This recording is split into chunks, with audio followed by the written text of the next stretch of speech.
C'est impressionnant la justice française. Mais c'est vraiment impressionnant la justice française. Je vais vous passer un témoignage, mais que je trouve hallucinant. Hallucinant. Un gamin de 14 ans se fait agresser au couteau. On lui dérobe ses affaires. La police, il va porter plainte à la police parce qu'il a 14 ans, donc il fait encore confiance à la justice. Et il n'a pas encore d'expérience. Et il va porter plainte au commissariat.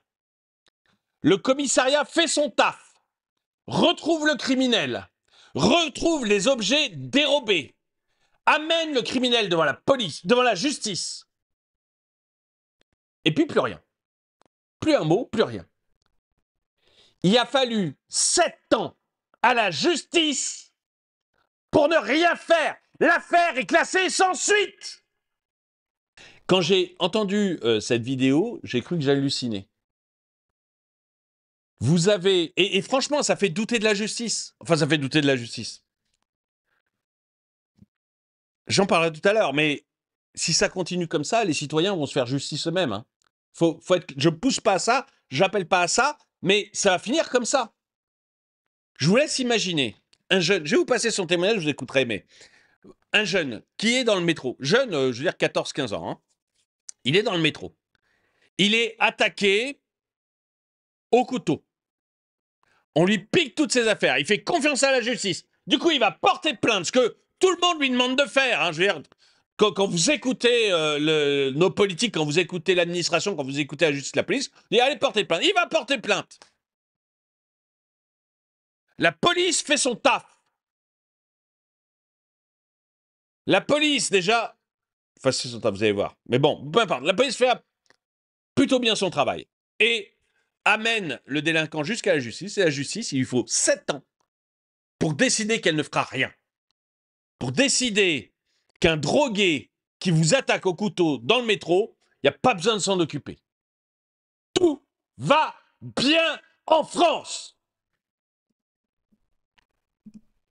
Il y a 7 ans, les gars, je me suis fait agresser au couteau. Et je reçois un courrier du tribunal que maintenant, les gars. C'était en février 2018, c'est dingue. Je vous montre, les gars, mais c'était fait vraiment le 11 avril 2025. Les gars, guettez la date. 8 février 2018, début de la plainte. Pour te dire que c'est classé sans suite. Genre, je sais pas ce qui me choque entre le classé sans suite ou le fait que j'ai reçu le truc 7 ans après, normal.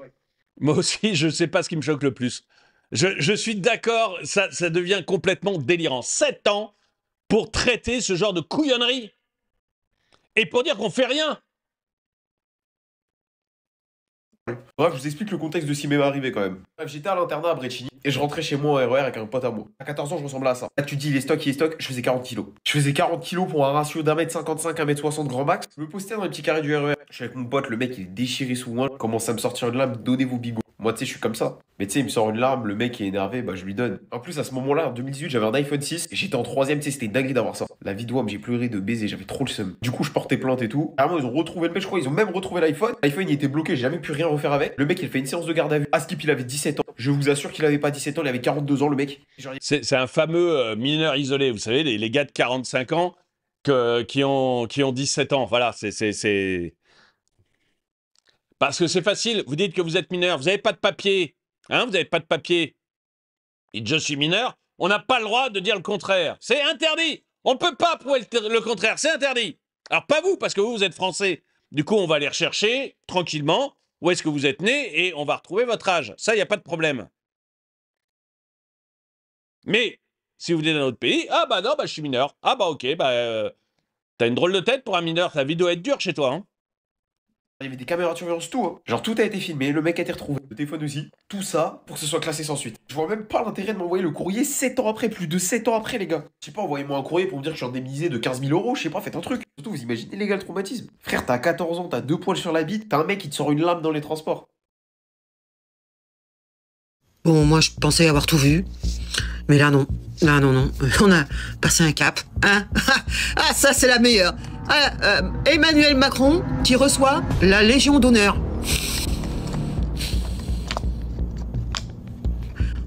J'en reste bouche bée. Légion d'honneur, pourquoi? Non, c'est pas. Pour les 3300 milliards de dettes? dont 1000 milliards pendant ces 2 quinquennats là. Et attends, il n'a pas fini, hein, le massacre. Dérapage fiscal, corruption à outrance, hein. C'est pour ça peut-être, je sais pas. Ah, cette Légion d'honneur ne veut plus rien dire. Moi, je suis... Et c'est un militaire qui lui... Je sais plus qui c'est, ce type. Un général, peut-être, je sais pas. Oh, la Légion d'honneur. Oh, non. Non, non, non. Il s'auto-congratule maintenant, hein. C'est parce que... C'est pour mettre plus de poids, hein, dans la balance. Je sais pas, pour nous forcer à croire que tout va bien. Ah, c'est incroyable. Eh, regardez la vidéo, hein.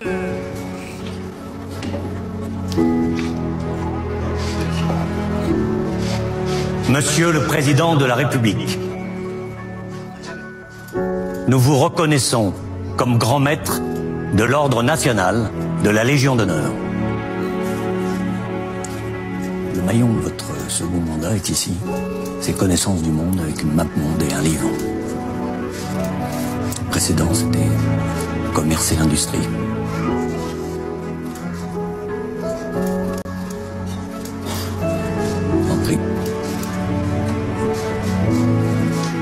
Donc, vous voyez comme moi, hein, ce cirque, cette mascarade. L'État a dépensé en 2024, soyons sérieux, 541,9, soit 542 milliards. Allez, on a rendu, rien qu'en dépenses de fonctionnement, dont un bond de 22%. Là, j'ai les chiffres clairs, hein, 22%, rien que depuis 2021. Nous, autour de 96 milliards, en plus de ce qu'il dépense d'habitude. Et ça, c'est normal. Donc, il reçoit la Légion d'honneur pour ça. Écoutez, Marc Toiti. Il faut justement réduire les dépenses de fonctionnement.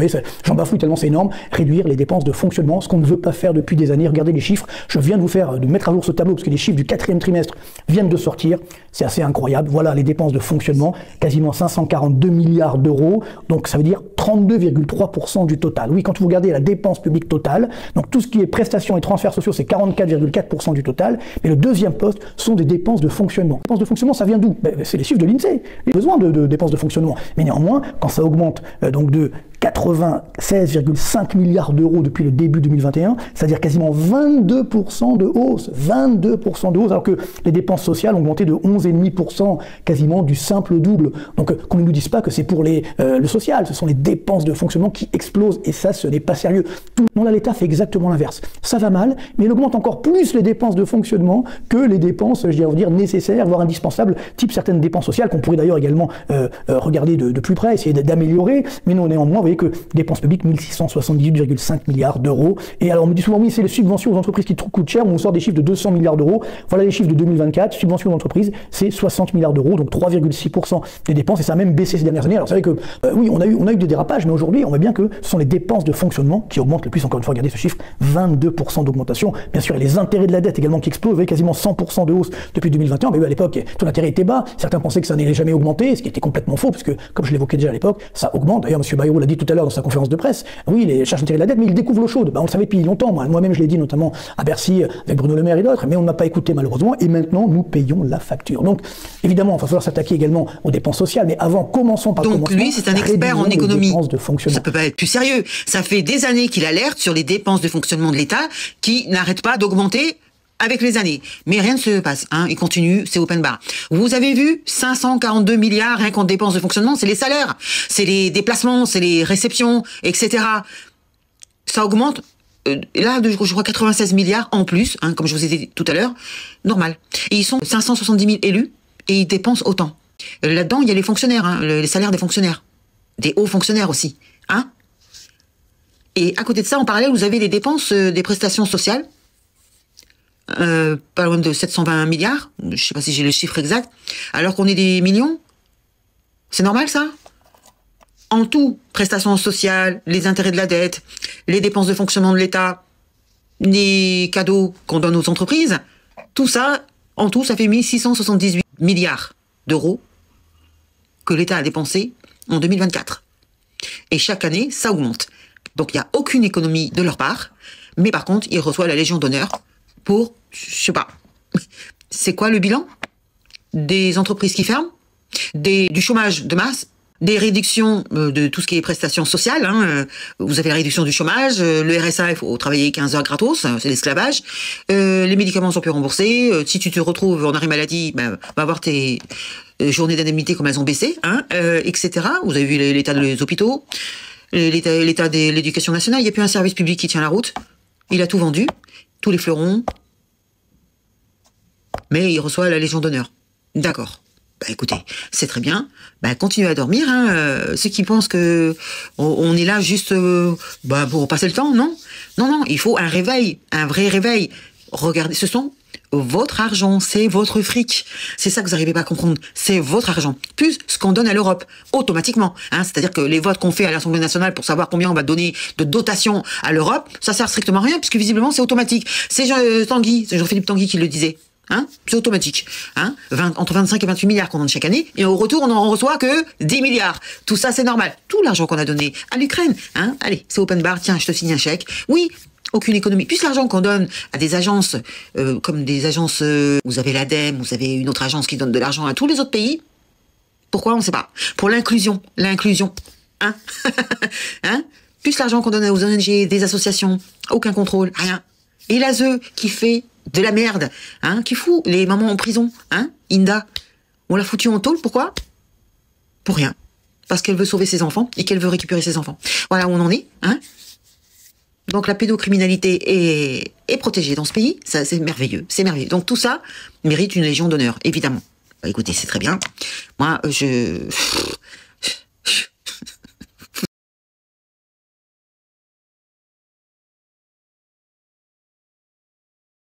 En El Salvador priorizamos la seguridad de nuestros ciudadanos honestos sobre la comodidad de los criminales. Algunos dicen de que hemos encarcelado miles, pero la realidad es que hemos liberado a millones. Ahora son los buenos los que viven libres, sin miedo, con sus libertades y derechos humanos totalmente respetados.